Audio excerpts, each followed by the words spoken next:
ಮುಖ್ಯಮಂತ್ರಿಗಳ ಹೆಸರನ್ನು ಹೇಳ್ಕೊಂಡು ಅವರೇ ಪ್ರೀತಮ್ ಗೌಡ ಎಲ್ಲಿದ್ದಾನೆ ಅವನನ್ನು ಹುಡುಕಿ ಜೆಡಿಎಸ್ ಕಾರ್ಯಕರ್ತರು ಜೆಡಿಎಸ್ ಗುಂಡಾ ಕಾರ್ಯಕರ್ತರನ್ನ ಕಳಿಸಿ ಪ್ರೀತಮ್ ಗೌಡ ಎಲ್ಲಿದ್ದಾನೆ ಅವರ ಕುಟುಂಬ ಎಲ್ಲಿದೆ ನೋಡಿ ಅವನಿಗೆ ಕೊಲೆ ಮಾಡುವಂತೆ ಆದೇಶ ಕೊಟ್ಟಿದ್ದಾರೆ ಅನ್ನೋದನ್ನ ಆ ಕಾರ್ಯಕರ್ತರು ನಮ್ಮ ಮನೆಗೆ ಹೋಗಿ ಏನು ದಬ್ಬಾಳಿಕೆ ಮಾಡಿದ್ದಾರೆ ಮತ್ತೆ ಹೊಡೆದಾಟ ಮಾಡಿದ್ದಾರೆ, ಕಲ್ಲುಗಳನ್ನು ತೂರಿದ್ದಾರೆ.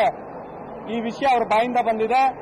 ಮಾನ್ಯ ರೇವಣ್ಣ ಅವರು ಮತ್ತೆ ಕುಮಾರಸ್ವಾಮಿ ಅವರು ನೀವೇನು ಬೇಕಾದ್ರೂ ಮಾಡಿ, ನಾನು ನಿಮ್ ಜೊತೆ ಇದ್ದೀನಿ, ಯಾವುದೇ ಕಾರಣಕ್ಕೂ ಪ್ರೀತಮ್ ಗೌಡ ಮತ್ತೆ ಅವನ ಕುಟುಂಬ ಇರಬಾರ್ದು, ಸರ್ವನಾಶ ಮಾಡಿ ಅಂತೇಳಿ ಹೇಳಿ ಆಜ್ಞೆ ಕೊಟ್ಟಿದ್ದಾರೆ ಅಂತೇಳಿ ಹೇಳಿ ಆ ಗುಂಡಾಗಳು ಮತ್ತೆ ಜೆಡಿಎಸ್ ಕಾರ್ಯಕರ್ತರುಗಳು ಹೇಳಿದ್ದಾರೆ.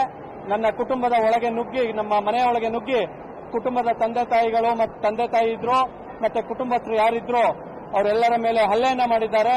ಮಾರಣಾಂತಿಕ ಹಲ್ಲೆ ಮಾಡಿ ಕೊಲೆಗೆ ಪ್ರಯತ್ನ ಮಾಡಿದ್ದಾರೆ. ಈ ನಡುವಿನಲ್ಲಿ ಅದನ್ನ ನಮ್ಮ ತಂದೆ ತಾಯಿಯನ್ನ ರಕ್ಷಿಸಲು ಹೋದಂತ ನಮ್ಮ ಕಾರ್ಯಕರ್ತ ರಾಹುಲ್ ಕಿಣಿಗೆ ರಕ್ತ ಬರುವ ರೀತಿಯಲ್ಲಿ ಕಲ್ಲಿನಲ್ಲಿ ಹೊಡೆದು ಸ್ವಲ್ಪದಲ್ಲಿ ಕಣ್ಣು ಹೋಗೋದು ತಪ್ಪಿದೆ. ಈ ಇಂಥ ಗುಂಡಾ ಪ್ರವೃತ್ತಿಗೆ ನಾನೇನಾದರೂ ಹೆದರುತ್ತೀನಿ ಅಂತಿದ್ರೆ ಅದು ಅವರ ಭ್ರಮೆ.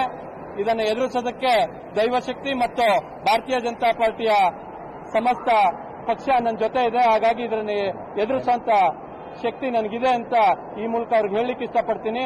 ಈ ಗುಂಡಾ ಪ್ರವೃತ್ತಿಯನ್ನ ನಿಲ್ಲಿಸ್ತಾ ಹೋದ್ರೆ ಏನು ನೀವು 3 ತಿಂಗಳಿಂದ ಹೇಳಿದ್ರಿ ದಂಗೆ ಏಳಿಸುವಂತ ಕೆಲಸ ಮಾಡ್ತೀನಿ ಅಂತ, ಅದನ್ನ ಪ್ರಾರಂಭ ಮಾಡಿದಿರಿ. ಈ ಪ್ರಾರಂಭಕ್ಕೆ ಅಂತ್ಯ ಭಾರತೀಯ ಜನತಾ ಪಾರ್ಟಿ ಮತ್ತು ಪಾರ್ಟಿಯ ಕಾರ್ಯಕರ್ತರು ಕೊಡುವಷ್ಟು ಶಕ್ತಿ ಇದೆ. ದೇವರು ಇದನ್ನ ನೋಡ್ತಾ ಇದ್ದಾನೆ ಮೇಲಿಂದ. ಈ ಗುಂಡಾ ಪ್ರವೃತ್ತಿಗೆ ಹೆದರಿ ಬೆಂತೋರ್ಸೋಗೋ ಅನ್ನೋದಕ್ಕೆ ನಾನು ಯಾವುದೇ ಹೇಳಿಯಲ್ಲ. ಇದನ್ನು ಎದುರಿಸುವ ಶಕ್ತಿ ಭಗವಂತ ನನಗೆ ಕೊಟ್ಟಿದ್ದಾನೆ.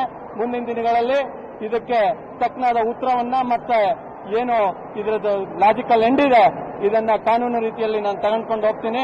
ನನ್ನ ಕಾರ್ಯಕರ್ತರುಗಳಿಗೆ, ಹಾಸನದಲ್ಲಿರೋ ಕಾರ್ಯಕರ್ತರುಗಳಿಗೆ ಯಾವುದೇ ಕಾರಣಕ್ಕೂ ಈ ರೀತಿಯ ಗುಂಡಾ ಪ್ರವೃತ್ತಿಗೆ ನೀವು ಯಾರು ಕಿವಿಗೊಡಬೇಡಿ. ಎಲ್ಲ ಶಾಂತಿ ರೀತಿಯಿಂದ ಇರಿ.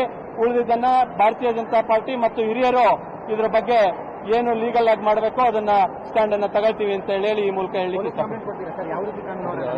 ಖಂಡಿತವಾಗ್ಲೂ ಅಲ್ಲಿ ಏನು ಘಟನೆ ನಡೆದಿದೆ ಅದನ್ನ ಪೊಲೀಸ್ ಸ್ಟೇಷನ್ ಕಂಪ್ಲೇಂಟ್ ಮಾಡಿದ್ದೀವಿ.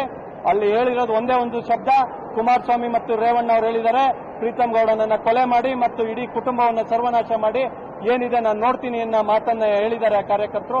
ಅವ್ರಿಗೆ ಯಾರಿಂದ ಕರೆ ಬಂದಿದೆ ಏನಿದೆ ಅದನ್ನೆಲ್ಲದನ್ನು ಮುಂದಿನ ತನಿಖೆಯಲ್ಲಿ ಗೊತ್ತಾಗಬೇಕಾಗುತ್ತೆ. ಆ ನಂತರ ಇದ್ರ ಬಗ್ಗೆ ಮುಂದಿನ ಮಾತಾಡ್ತೀನಿ.